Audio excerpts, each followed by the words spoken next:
반갑습니다. 개념 있는 국어, 뼈대 있는 국어. 여러분들과 함께 즐거운 국어 공부를 책임질 저는 국가대표급 국민 강사가 되고픈 김강사입니다. 이번 시간 문법 첫 번째 시간으로 여러분들이 자주 헷갈릴 만한 개념들을 준비했습니다. 바로 이번 시간 주제는 복순이와 복실이가 아니라 바로 어간과 어근이죠. 복순이와 복실이라는 개념을 바탕으로 우리가 어떻게 어간과 어근을 접근할까요? 이 복순이와 복실이는 이름만 봤을 때에는 너무 비슷해요. 헷갈려요. 그쵸? 그런데요, 복순이는요, 제 친구 이름이에요. 김복순. 복실이는 옆집 개 이름이에요. 김복실. 그러니까 복순이와 복실이는 기준 자체가 다르다는 걸 볼 수 있어요. 마치 국어, 문법 개념인 어간과 어근처럼요. 어간, 어근, 굉장히 이름이 비슷한데요. 이 둘은 기준을 달리해서 접근할 수 있어야 돼요. 바로 사람 이름인 복순이와 개 이름인 복실이처럼 다른 기준으로서 이 둘을 접근함으로써 이번 시간 어려운 문법 개념 완전하게 정리하고 가보도록 합시다. 자, 문법 정복하여 핵인 써디기 그 첫 번째 시간. 하지만 전 왕따라는 거 기억하면서 우리 강의 속으로 본격적으로 들어가 보도록 할까요? 어간과 어근, 그 핵심 개념 속으로 들어왔습니다. 어간과 어근, 그런데요, 제가 칠판에 써놓은 걸 보니까 여기에 각각의 어간과 어근이 짝꿍이 있다는 걸 볼 수 있어요. 잘 보세요. 어간의 짝꿍은요, 어미예요. 어근의 짝꿍은요, 접사예요. 보니까 짝꿍이 다르다는 것은 이들 둘을 나누는 기준 자체가 다르다는 걸 볼 수가 있겠죠? 자, 어간과 어미를 가지고 있는 단어들을 먼저 살펴보면요, 우리가 단어를 나누는 데 있어서 어떤 단어들은 활용이 가능한 친구들이 있었어요. 그쵸? 자, 단어가 뭔가요? 단어는 자립성을 가지고 있는 말들, 그리고 조사까지 합쳐서 우리는 단어라고 이야기를 하게 됩니다. 그런데 이 단어들 중에서 활용이 가능한 친구들이 있었죠?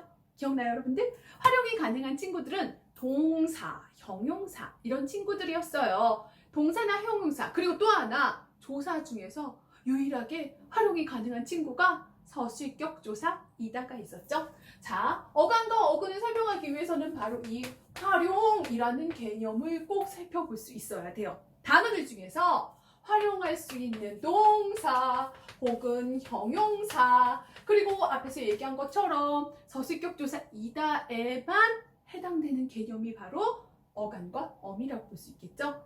선생님, 그러면 왜 하필이면 이 어간, 어미가 활용되는 단어들에만 해당이 되나요? 라고 물어보는 친구 박수. 자, 바로 어간과 어미는 활용했을 때 변하지 않는 부분과 변하는 부분을 나누어서 우리는 어간, 그리고 어미라고 이야기를 하게 되는 거죠. 자, 그럼 여러분들이 잘 알고 있는 동사 어떤 것들이 있을까요? 예를 들어 볼까요? 자, 제가 좋아하는 동사 한번 예를 들어 볼게요. 먹다, 자다, 놀다. 먹다, 자다, 놀다. 자, 먹다, 자다, 놀다라는 단어 활용을 한번 해보도록 할까요? 먹다, 자다, 놀다 했을 때 변하지 않는 부분은 어디예요? 바로 먹, 잘, 놀에 해당한다고 볼 수 있어요. 활용해볼까요? 먹고, 먹으니, 먹어서. 자고, 자니, 자서. 놀고, 노니, 놀아서. 보니까 활용했을 때 변하지 않는 부분에 해당하는 부분을 우리는 어간이라고 이야기를 하게 되는 거예요. 그러면 어간의 상대적인 개념인 어미는 활용했을 때 변했던 부분들, 마구 활용했을 때 변할 수 있는 부분들을 우리는 어미라고 이야기를 하게 되죠. 자, 먹고, 먹으니, 먹어서 라고 요렇게 활용이 가능한 부분을 우리는 어미라고 이야기를 하게 되는 거예요. 어간은 단어에서 활용할 수 있는 친구들한테만 해당되는 개념이구나. 단어에 활용할 수 있는 것들은 동사, 형용사, 플러스 서술격 조사 같은 것들이 있고요. 서술격 조사도 활용해 보도록 할까요? 이고, 이니, 이어서 활용이 가능하다는 걸 볼 수가 있어요. 이렇게 활용의 기준을 바탕으로 활용했을 때 변하지 않는 부분을 어간, 그리고 변하여서 문장을 마음대로 이렇게 활용될 수 있게끔 만들어주는 핵심적인 역할을 하는 부분을 어미라고 이야기를 하게 되는 거죠. 그래서 어간의 상대적인 개념은 어미, 어간과 어미를 우리가 기억할 때에는 반드시 활용이라는 개념을 기억할 수 있어야 한다는 거 꼭 알아둘 수 있어야 돼요. 자, 이렇게 우리가 또 어간을 살펴봤습니다. 그러면 어간하고 비슷한 또 개념, 이름도 비슷하지만 기준이 완전 다른 어근 속으로 가보도록 할까요? 자, 어근. 어근은 뭘까요? 국어 개념에서 제가 어려울 때는 어떻게 하라고 항상 친구들한테 이야기를 하냐면 개념이 너무 어려워. 뭔 말인지 모르겠어. 그럼 째려보세요, 이렇게. 그러면 개념의 의미가 무서워서 벌벌 떨면서 나오는 경우도 있어요. 자, 볼까요? 어근. 어는 말이에요, 말. 근데 이 근자가 중요해, 근자가. 이 근자는 무슨 의미를 가지고 있냐면 뿌리라는 말을 가지고 있습니다. 그대로 해석해보면요. 말의 뿌리 부분을 우리는 어근이라고 이야기를 하게 되는 거죠. 말의 뿌리? 그러면 여러분들이 잘 생각해봐요. 뿌리가 없는 식물은 거의 없어요.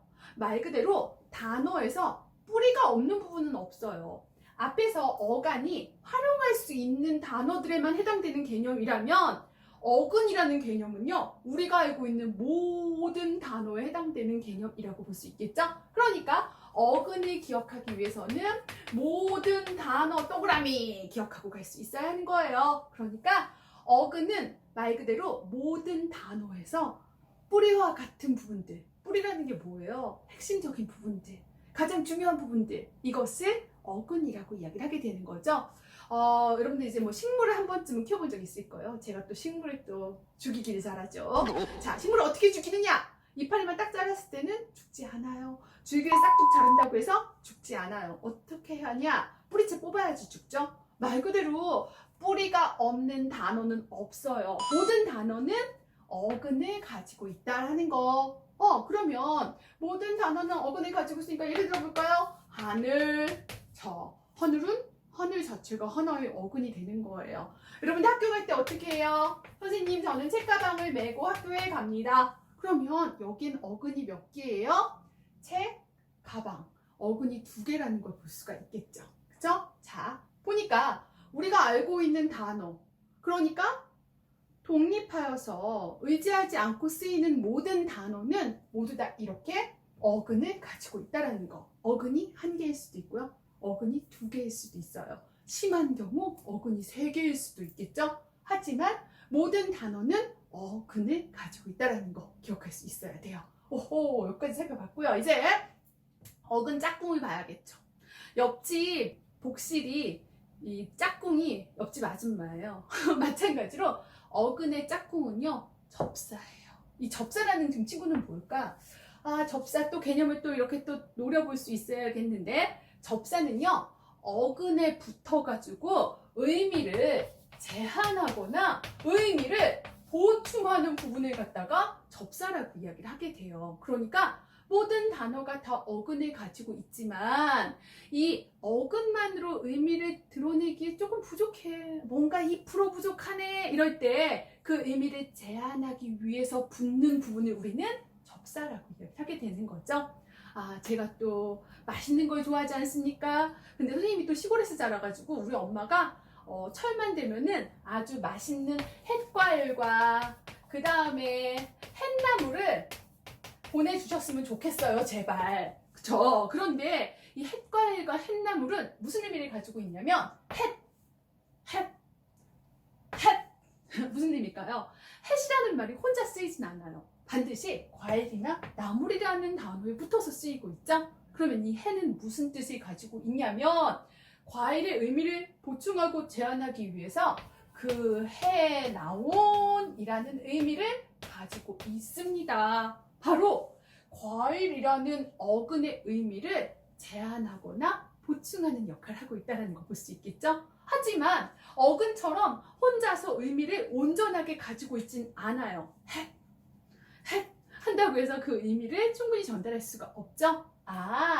어근은 모든 단어에 쓰이는 개념이지만 접사는 어근한테 붙어서 의미를 제한하고 보충하는 부분이구나 라는 것을 파악해 볼 수 있어야겠죠? 알겠습니다. 여러분들 이제 강의를 듣고 보니까 어간하고 어근은 완전 다른 개념이네. 다른 기준으로 접근을 해야겠네 라는 것을 엿볼 수가 있겠죠? 복순이하고 복실이구나 라는 걸 파악해 볼 수 있을 거예요. 다시 얘기하지만요, 이 내 친구 복순이의 짝꿍은 저예요, 김강사. 그리고 복실이의 짝꿍은 옆집 아줌마. 마찬가지로 어간의 짝꿍은 어미, 어근의 짝꿍은 접사. 어간과 어미를 나눌 때에는 활용할 수 있는 단어를 바탕으로 활용될 수 있는 부분과 그렇지 않은 부분으로 나누는 거고요. 그 다음에 어근과 접사는 모든 단어는 어근을 가지고 있다라는 거, 이 어근의 의미를 보충하고 제한하기 위해서 접사가 따라다니는구나 라는 것들 기억해 줄 수 있어야겠죠? 자, 그러면 조금 더 깊은 개념 속으로 들어가서요, 우리 구체적으로 그러면 활용할 수 있는 단어들을 이 어간과 어근의 각기 다른 기준으로 나눠보고 가도록 할까요? 역시 저를 따라서 핵심 개념을 이해할 수 있는 심화 개념 속으로 들어가 보도록 합시다. 문법 정복하여 인싸되기. 저는 왕따라는 거 기억해 주세요.